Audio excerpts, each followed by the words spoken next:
Santiago Noguera, muy buenas. ¿Cómo estás, Carlitos? Encantado de tenerte en mi cama porque este es el primer programa de Sábanas Blancas y por supuesto que el primer programa tenías que estrenar tú mi cama, con lo cual por supuesto que te doy las miles y millones de gracias. ¿Por qué siempre que te digo que te metas en mi cama aceptas tan fácil? Ay, porque soy un facilón y contigo es mucho más divertido.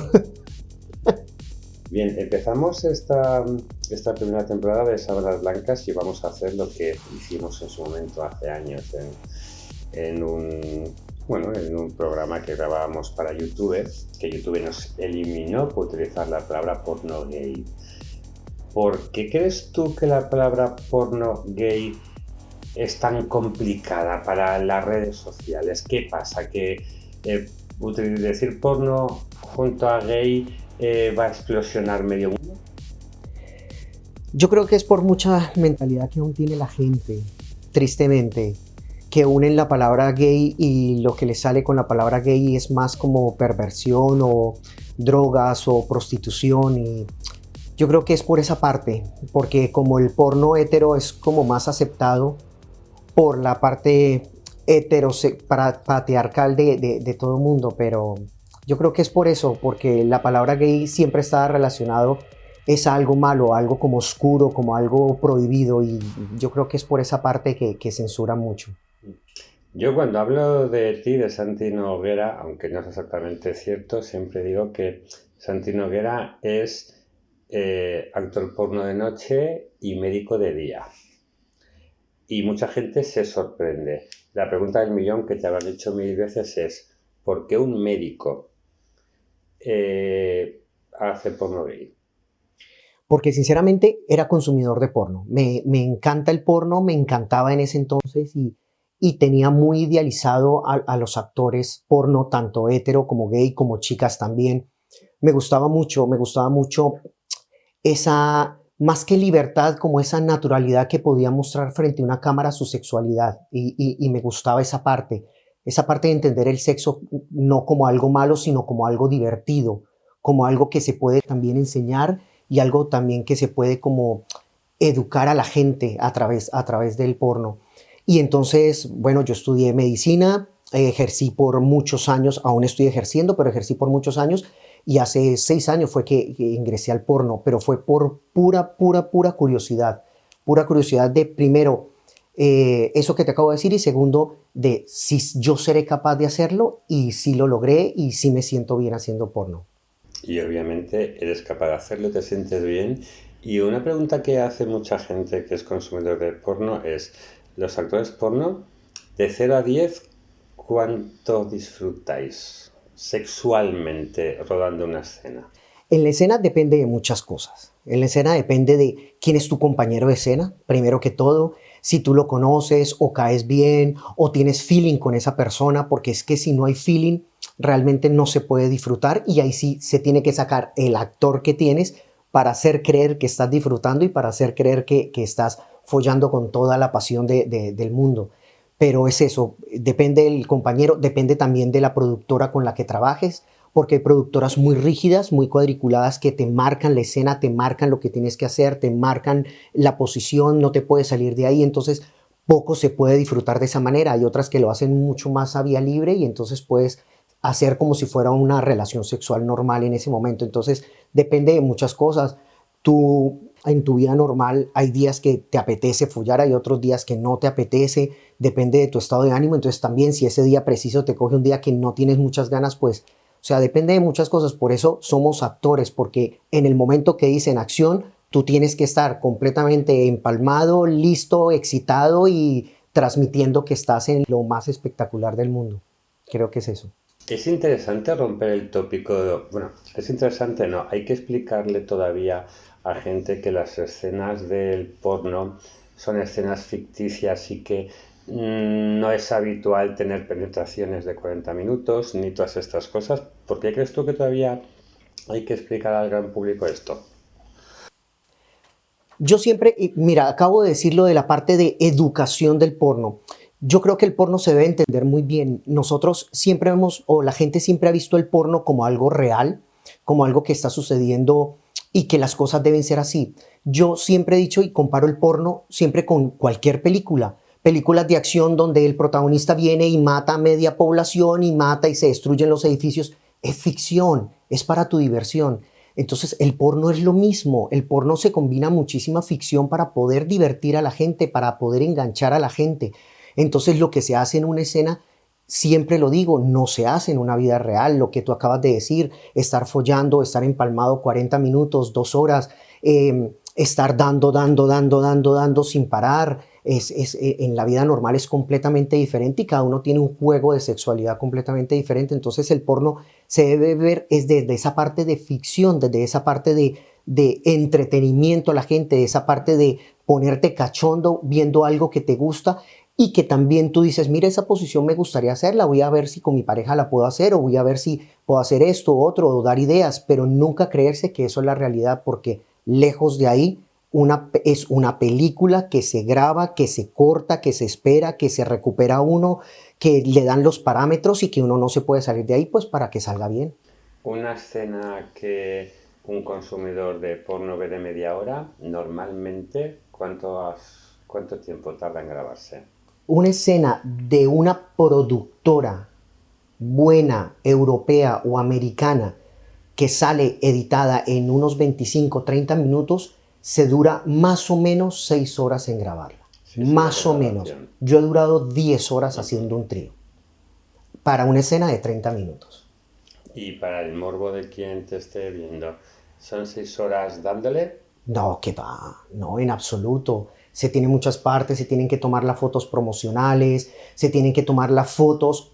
Por ejemplo, algo que les llama mucho la atención a mis amigos o a la gente cuando charlo es muchas veces las fotos que tú ves que en el momento que se está teniendo la relación sexual, no es en ese momento que se está follando, sino que, por ejemplo, se penetra, se queda uno quieto y entonces hace cara de placer y ahí es cuando toman la foto para que salga el cuerpo bonito, para que salga una buena iluminación, para que se vea todo bien. Entonces, todo eso se demora mucho, después se marca la pauta.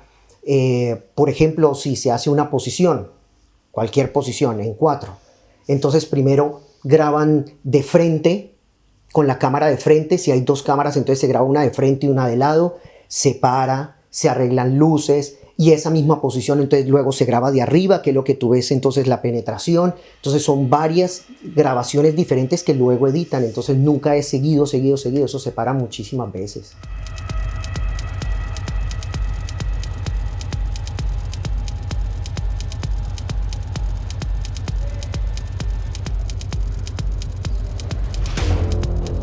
Hemos comentado antes que tú estás casado, pero realmente habrá mucha gente que se pregunte ¿cómo lleva la pareja de un actor porno que esta persona sea actor porno? No, fue muy fácil. Bueno, en realidad yo llevo casado desde el año 2011, pero llevo con mi pareja 18 años. Por supuesto hubo un momento donde nos planteamos y somos una pareja abierta. Y para entrar a lo del porno fue idea de él más que todo, porque cuando asistíamos a las fiestas estas grandes de Madrid o Barcelona, yo siempre veía a los actores porno, a los gogo, y yo me sabía los nombres, este es tal, quiero una foto, y él veía que yo me emocionaba con eso. Y entonces como que le tenía mucha admiración a esta gente. Y un día normal de domingo, yo estaba acostado en el sofá en casa, estaba en peloto viendo televisión y él entró al salón y me vio ahí y me dijo, oye Santi, tú tienes un cuerpo bonito, ¿por qué no haces porno? Y yo le dije, ¿yo? No, nunca, o sea, no voy a servir eso. Y dijo, sí, hagamos la foto, miremos cómo es, miramos un casting en una página, en otra, vimos cómo se tenían que mandar las fotos, mandamos las fotos y eso fue un domingo. Y el miércoles me estaban contactando para filmar con una productora muy buena aquí en España. Entonces fue sorprendente, pero entonces la idea sobre todo y el apoyo fue de él, entonces él lo lleva muy bien. Él le gusta que yo trabaje en esto y le gusta mucho mirar mis películas, es un gran consumidor del porno que hago. ¿Se lleva lo que sexualmente se practica en el porno a casa?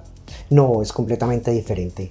Es completamente diferente. Como te dije, el porno es una fantasía, es algo diferente y cada uno en casa tiene su rol, cada uno en casa tiene su juego y es una parte sexual, es mucho más íntimo estar en la casa y es un espacio completamente diferente. ¿Y tu marido te ha acompañado a algún rodaje? Sí, sí, claro, ¿Sí? claro.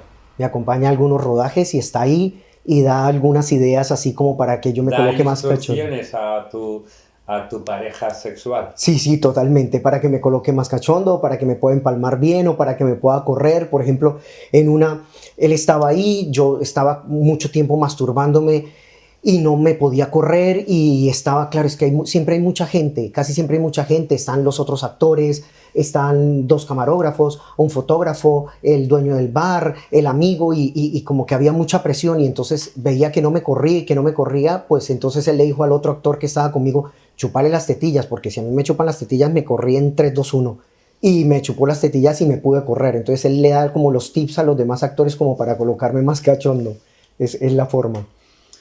Una de las primeras entrevistas que te hice hace muchos años, cuando empezabas tú en el mundo del porno, era que te hacía ilusión que te reconociera alguien en la clínica, algún paciente. ¿Ha ocurrido? Sí, sí, pero fue una mujer. Fue una mujer. Sí, fue una mujer de edad madura, como de unos 60, 65 años, que entró a la consulta y me dijo que su hija le había dicho que yo hacía porno. Entonces yo le dije, sí, sí, claro. Como es mi consulta privada, pues me dio un poco en ese momento me sentí un poco incómodo porque yo dije, bueno, no le va a gustar o me va a decir que no la trate o no volverá conmigo. Y no, al revés, lo que respondió ella fue que me dijo fue pues que con esa cara y ese cuerpo pues tenía que mostrarlo en algún lado porque yo era muy guapo y se tomó a risa todo y no pasó nada más, o sea, fue algo muy bien. Y vivo en una parte de España, en una ciudad muy pequeña, donde me conocen como médico y también casi todo el mundo conoce que yo hago porno y en realidad nunca he tenido un problema con ninguna de las dos profesiones, en ninguna. Eso sí lo agradezco. Hablando de médicos, habéis estado como muy de moda durante todo el año 2020. Ahora en el 2021, que es cuando estamos grabando esta entrevista, ya no estáis tan de moda, pero seguís con vuestro trabajo. Y todo eso tiene que ver con la ya famosísima pandemia de la COVID-19. Por darle un punto de actualidad de este biaño 2021, previsión, hablemos del 2022, verano del 2022. ¿Tu previsión es que vamos a estar a nivel mundial? ¿Cómo?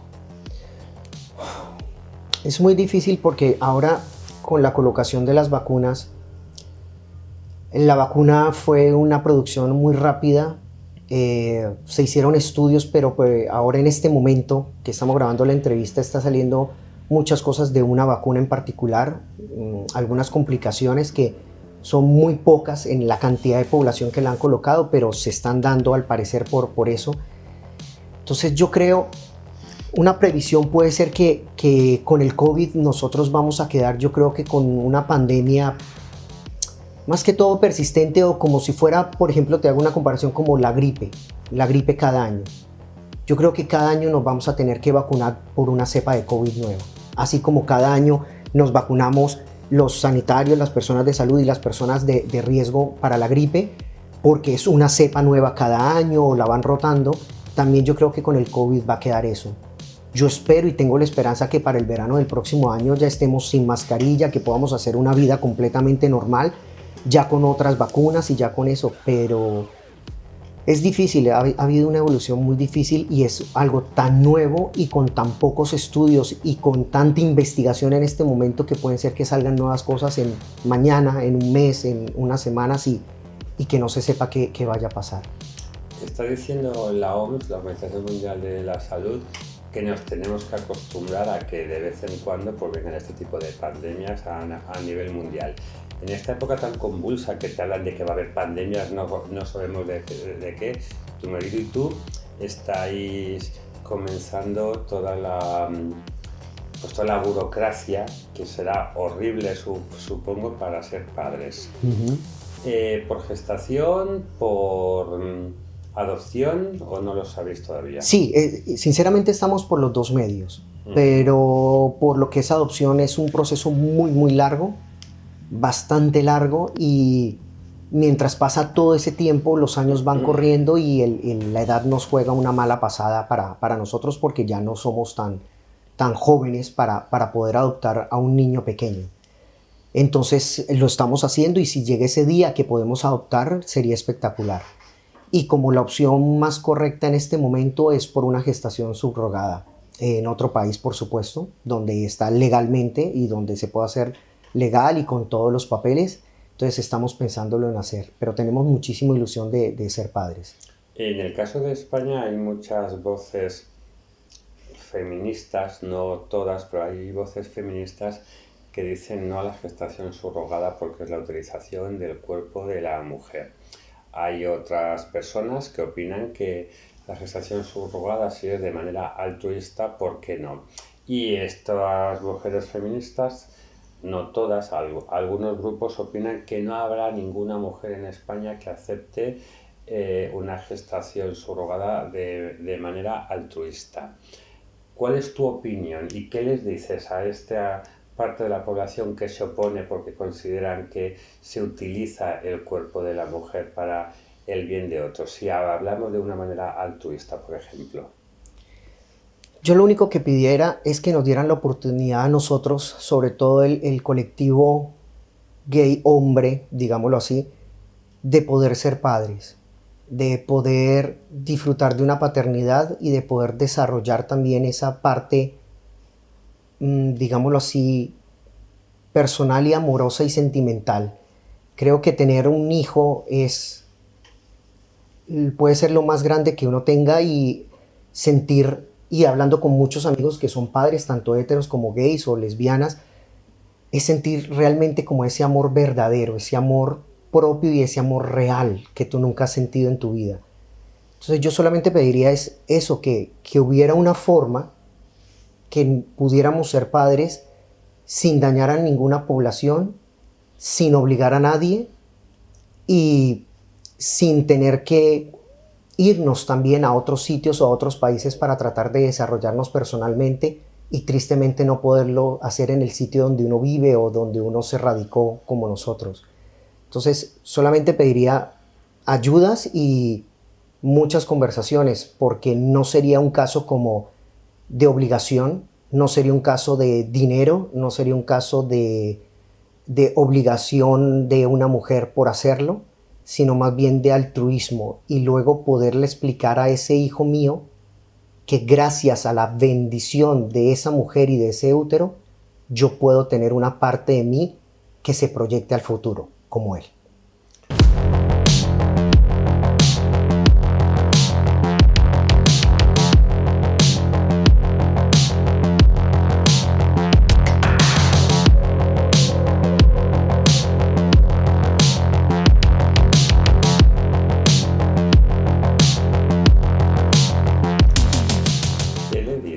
Alguien, una persona casada legalmente,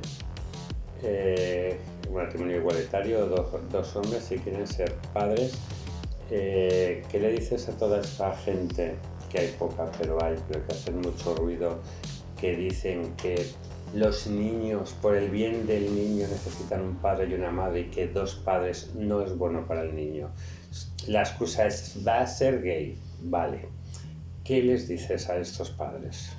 Que tienen que fijarse en la vida misma, que tienen que fijarse nada más en su edificio, en su finca donde viven, porque hay niños que se crían con la abuela o con los dos abuelos, abuelo y abuela, hay niños que se crían solamente con su mamá, hay niños que se crían solamente con su padre, hay niños que los abandonan, los dejan a su suerte y se crían en un orfanato con unas monjas o con unos curas o con unas personas de ayuda, y son muchas veces los niños que más se superan, que más estudian y que más son hombres de bien. Entonces, qué bueno sería darle la oportunidad, tanto en adopción o un niño de gestación subrogada, poder crecer en una familia. Yo creo que lo único que necesita, sí, estoy de acuerdo con la psicología que necesita una figura paterna, una figura materna, pero es que en este momento moderno de este mundo ya lo tenemos por todos lados. Yo creo que lo único que se necesita para criar un hijo es amor y enseñarle a que ame, a que sea una buena persona y que se quiera a él y que así como él se quiere, quiera a los demás. O sea, yo creo que no se necesita más para criar. porque hemos visto muchísimos ejemplos de madres que han sacado sus hijos 3, 4 porque su padre los abandonó y son hijos de bien, que se quieren a su mamá, quieren a su pareja y forman una familia de bien. Es lo único que digo. Se necesita solamente es amor, no se necesita ninguna figura como tal. Hablando de ser padre, una de las quejas que tenemos la mayoría de nosotros es que nuestros mayores, nuestras madres, nuestros padres, realmente no nos han dado una educación sexual de ninguna manera. Tú como médico, como padre gay,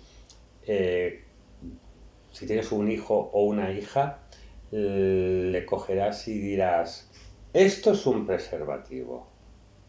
Y con esto tienes dos puntos. Termina la frase. ¿Qué le explicarías a tu hijo o a tu hija? ¿A tu hijo, a tu hija? ¿O cuando hablamos de preservativos solamente a tu hijo? No, en absoluto. O sea, yo creo que para hombre y mujer se tiene que explicar completamente igual. Y lo que yo pienso, ¿no? Lo que yo añoraría para mi futuro es poder tener un hijo que con la educación que yo le dé desde niño, además de su padre, yo sea su amigo y sea su confidente. Que antes de ir a buscar a otra persona en la calle para preguntar cosas, me la pueda preguntar a mí con la entera confianza de preguntarme lo que sea, sin presiones y sin tapujos y sin restricciones y sin nada. Y yo creo que yo le explicaría muy bien. Y lo primero que yo pienso es que yo le diría, disfruta con cabeza y con prevención, pero disfruta de tu sexualidad, disfruta de tu cuerpo, disfruta de las demás personas, pero le enseñaría cómo protegerse, le enseñaría cómo hacerlo, le enseñaría cómo poder estar disfrutando sin estar en riesgo su salud y la de la otra persona. Pero yo creo que lo más importante es desarrollar esa vida sexual, porque si tenemos una parte que es eso, nuestra vida sexual, tenemos desarrollado bastante en nuestra personalidad y estamos unas personas de bien. Entonces siempre le explicaría, sea hombre, sea mujer. En estos días comentábamos con nuestro esposo porque vimos un especial de personas trans y él me decía ¿qué tal que tuviéramos un niño y estuviéramos ilusionados con el niño y el niño de un momento a otro nos dice que se quiere vestir de mujer? Vale, adelante. Eso sí, investigaríamos mucho, lo llevaríamos a psicólogo para saber si en realidad eso es lo que él piensa, si en realidad eso es lo que él quiere. Y si es así, adelante. O sea, como si quiere ser lo que sea, yo lo apoyaría, desde que no le haga daño a nadie. Y que él sea feliz. Sobre todo que esa persona sea feliz y que no sea una persona frustrada, como vemos miles en esta sociedad por tanto tabú que hay.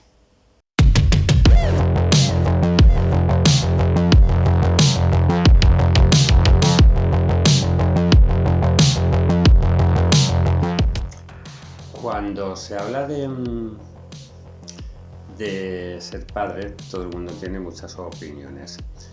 Pero cuando se habla de sexualidad,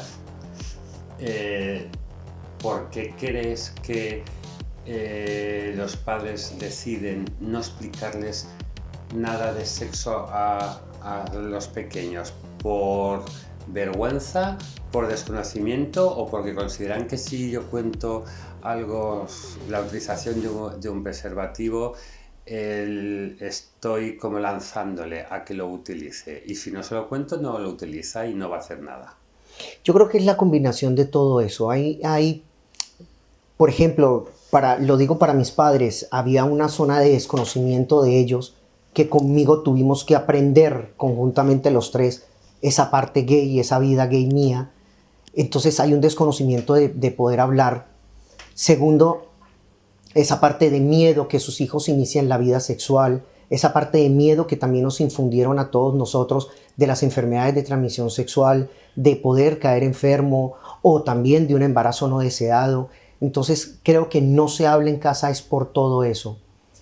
Aquí en España, como en muchos países de Latinoamérica, en muchos países de Europa, hay gente de todos los tipos y hay ideologías de todos los tipos. Entonces no podemos luchar. Cada casa es un mundo diferente, un mundo aparte, y por eso yo creo que siempre he dicho que en el colegio se debería dar algo de educación sexual, pero la educación sexual realmente debería ser en la casa, porque si tú piensas de una manera, pues eso será lo que le transmites a tus hijos. Si piensas de otra manera, eso será lo que le transmites. Y con lo del colegio podrían complementar un poco de cómo realmente es un mundo diverso, que no solamente el universo es tu casa, sino es un mundo completamente diverso. Entonces yo creo que poco a poco, yo creo que las nuevas generaciones hablaremos un poco más de sexo con nuestros hijos o con nuestra familia que lo que hicieron unas generaciones anteriores, aunque ya se viene haciendo, pero es más educación, educación tanto en colegio y en casa para los padres. Porque ¿qué se está haciendo mal cuando todas las estadísticas hablan de el aumento brutal de embarazos no deseados en adolescentes? Por ejemplo, o que la pandemia olvidada, o sea, es nuestro segundo año de pandemia de la COVID y nos olvidamos de la pandemia del VIH que lleva ya más de 30 años y está como olvidada, que de repente vuelve a repuntar las infecciones. ¿En qué estamos fallando como sociedad cuando hay más embarazos no deseados y vuelve a subir las infecciones por el VIH? Yo creo que es eso, la educación y el desconocimiento de la gente y el miedo a hablarlo. El miedo a hablarlo. Pero ahora hay muchísima información en internet y un niño, una chiquilla con 15 y 16 años tienen información de todo. ¿El exceso de información quizá es malo?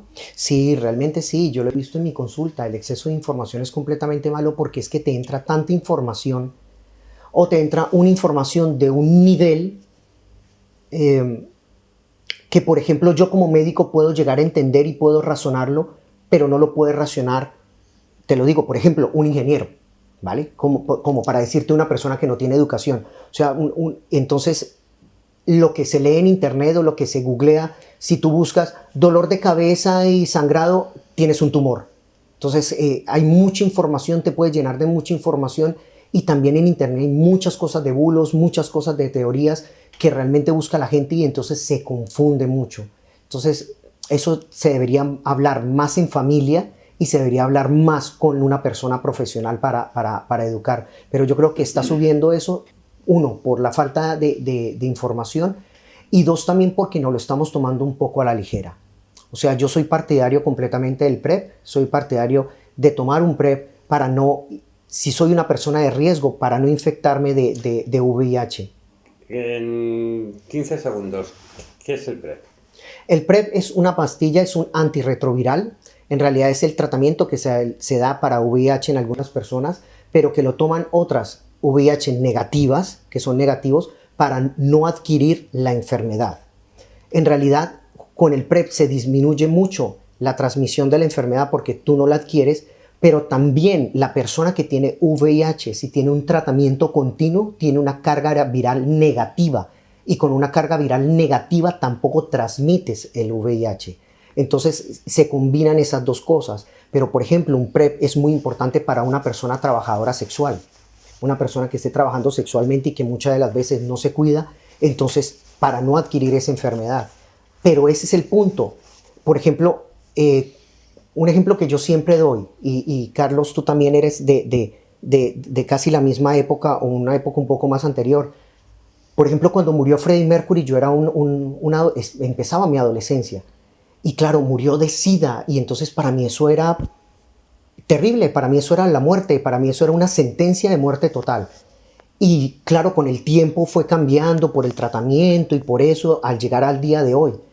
Pero los adolescentes de hoy ya no le tienen miedo a un VIH, no lo ven como una enfermedad. Yo creo que hablando con ellos a veces lo ven es como una sífilis o como una gonorrea que me tomo un tratamiento y estoy bien. Entonces creo que no le tienen miedo a eso. Entonces también está sucediendo mucho eso, no le tienen miedo a, porque en este momento hay prevención y hay mucho tratamiento.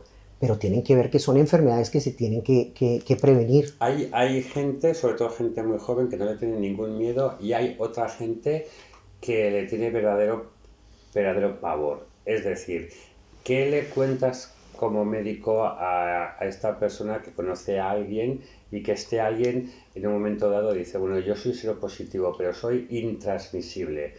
Y la persona que recibe ese mensaje dice, no, tú tienes SIDA, yo no soy intransmisible, no, yo no quiero saber nada contigo. Ese miedo que todavía existe en mucha gente, explícale a esa persona que aparte de ser una persona inculta, es tonta, ¿por qué?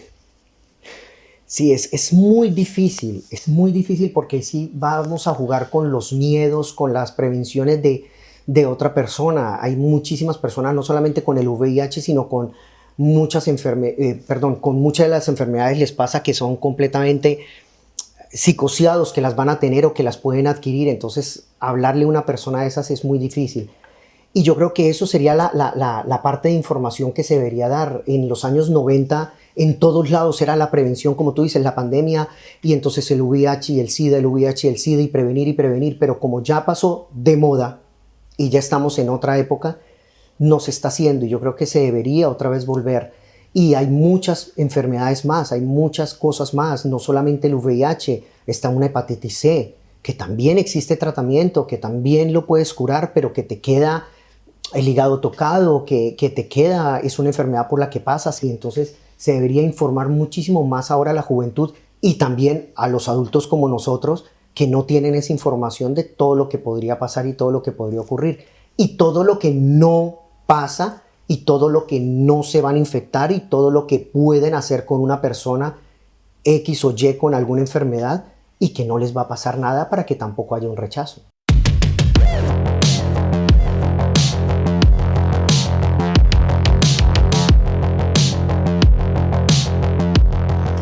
Bueno, Santi, eres la primera persona que se mete en mi cama y ya llevamos nuestra media hora del primer Sábanas Blancas de esta primera temporada. Muchas gracias, sabes cómo terminamos siempre las entrevistas, que ahora te voy a acompañar en la cama y no vamos exactamente a hablar. ¿Te vas a poner celoso cuando veas que eres el primero de unos cuantos? No, súper bien, porque si la cama es virgen, también me quitas la virginidad acá. Bueno, Santi Noguera, muchísimas gracias. Como siempre es un placer el contar contigo. Y bueno, dejaremos la sábana blanca. Esta sábana que tiene historia porque es una sábana, no es broma, que tiene más de 100 años. Y la utilizaremos en todos los programas como homenaje a nuestros mayores. Muchas gracias, chicos, chicas, por seguirnos. Y bienvenidos a la primera temporada de Sábanas Blancas. Santi, un placer.